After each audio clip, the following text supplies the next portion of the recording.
Hello, happy Mother's Day. Welcome to the Market Minute for Sunday, the 14th of May. For today's Market Minute, what I don't like to do is make predictions, right? Use technical analysis to make predictions because those rarely work out.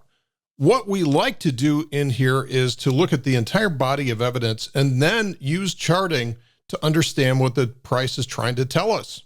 And usually we're not trying to predict direction, but more understand whether the market's in range contraction or range expansion, or which way it's likely to move into. But rarely direction, because I think that's a fool's errand. Although I'm going to break that just a small amount today. So here's the current S&P. Basically, the price has been where it's been for over a month, just in a very, very small range. In fact, this past week had about a 50-point range, which is, as you can see, about the ATR, or average true range, for 1 day's worth of price action. So we've had a whole week where we moved about as much as a typical day. This is not going to last for very long. Why do I say that? Well, this is because we've been following the fractal energies for a long time, and when we get into areas where we have this much energy, this much nonlinear price action, this much lack of a trend, usually range contraction like this leads to a big move, range expansion. So that's point number one, is we're expecting a big move. That's no surprise. We've been kind of sitting here waiting, twiddling our thumbs for the past month, waiting for this big move. It's worth waiting for, though, because if you get impatient, the very second that you get impatient, that's where you get run over if you're selling premium.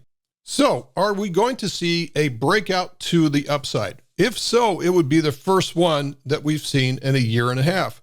The market has not broken out to the upside on a consolidation since 2021, when the market was in a primary bull. Since that point, we've been in more corrective or choppy price action. Every time we've been in one of these consolidations, we see a breakout attempt fail to the downside. Every time we see a consolidation try to break out, it fails to the downside. So we might see a breakout attempt, but I believe that it will fail to the downside. Now, I'm not predicting a move into the next bear market, not just yet. I think there's been plenty of opportunities for us to crash from here in some of the worst, the absolute worst news, in some of the worst fundamentals that we've seen in years. The market's had every opportunity to crash from here. It is not. I think it's looking for an excuse to go higher. And maybe that's the short-term eventual direction from this. But I think for it to go higher, it has to go lower first. And what I want to do here is to bring you back to some similar situations that we went through over the previous years, where we had very choppy markets that couldn't go anywhere, right? So we had a very choppy market here in 2015. Every time it tried to break out, got sent back down, eventually crashed to the downside.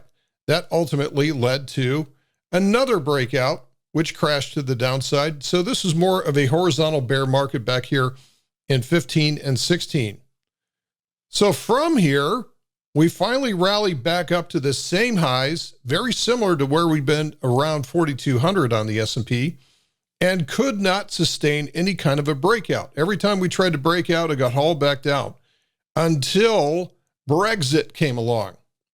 So Brexit came along and injected a huge amount of negativity and uncertainty into the market. And then once the market did get some certainty into that, that was a short covering event to the upside. Well, that lasted for a couple of months, or actually about a week. And then we got several months more of this consolidation. Market could not get out of its own way. What happened? We had the election, which added a huge amount of negativity. Certainty came back into the market, and then it started to rip to the upside. I think it's a pattern. When we get into areas like this where we don't have a primary trend to the upside, consolidations that break out to the upside are ultimately probably going to fail. And that brings me back to today. I think if we do see the market try to break out above 4,200 again, I think it's probably going to fail unless we see heavy volume come in and some kind of very unexpected positive catalyst hit this market. Now, here's what I think might happen Right now, we're sitting with about an 85% probability, according to the Fed funds futures, of no rate hike in the 14th of June. That's the next Fed meeting. So the market is primed. It is hopeful. The market is optimistic that this is the time that the Fed is going to stand to the side, much like we saw in 2007, and say, you know what, we've thought about this, and we're just going to take a pause, and we're going to reflect and see whether or not we want to continue raising rates. Okay, so the market right now, for whatever delusion that it's going through, has an 85% probability thinking that we're going to be pausing. We're going to watch the Fed pause when we get to the June 14th Fed meeting. Standing in the way of that is all of this FedSpeak that we have this week. I count 1, 2, 3, 4, 5, 6, 7, 8, 9, 10 FedSpeak events capped by Jerome Powell on Friday. I think every single one of these soldiers is going to go out there and do its best to talk down the market. They don't want the market to rally. They're going to do everything in their power to say, hey, we think that we ought to keep raising rates. And if you listen to these guys, that's all they've been talking about. So I think what we're going to do is we're going to run into an immovable object running into an unstoppable force. The unstoppable force in this case is the Fed, and they've got the blinders on. They were embarrassed last year. They're just going to keep on going heads down. I think there's a good chance that they're just going to do everything that they can to talk the market down this week. And maybe that's going to be the event. Maybe that's going to be the disappointment. So in that case, maybe we end up trying to break out above 4,200, and then all it's going to take is maybe 1 or 2 Fed speakers just ganging up on the market. And next thing you know, we're going to be dropping 200 points down to S&P 4,000. I think this is going to be the big reset that is necessary to wipe out the weak hands, get the bears excited for the next round, which they think is going to be S&P 3,500 or lower, and then have the institutions say, you know what, we understand the Fed now. We got one opportunity to run this thing up, which I think is going to be later on this year. So again, if I had to look at a crystal ball, this is how I see things working out this week, is that number one, range contraction like this leads to range expansion. We're going to get a big move one way or the other. Number two, the market's had every opportunity to break out. I don't see what positive catalyst is going to come along unless the Fed says, hey, we've had a change in heart.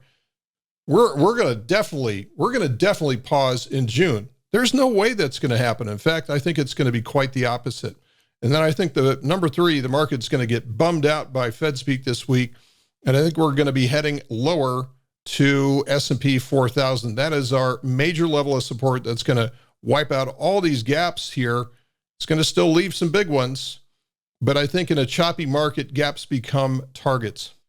So there you go, folks. Buckle up. I think we're going to see some volatility finally this week. Have a great weekend. We'll see you on Monday.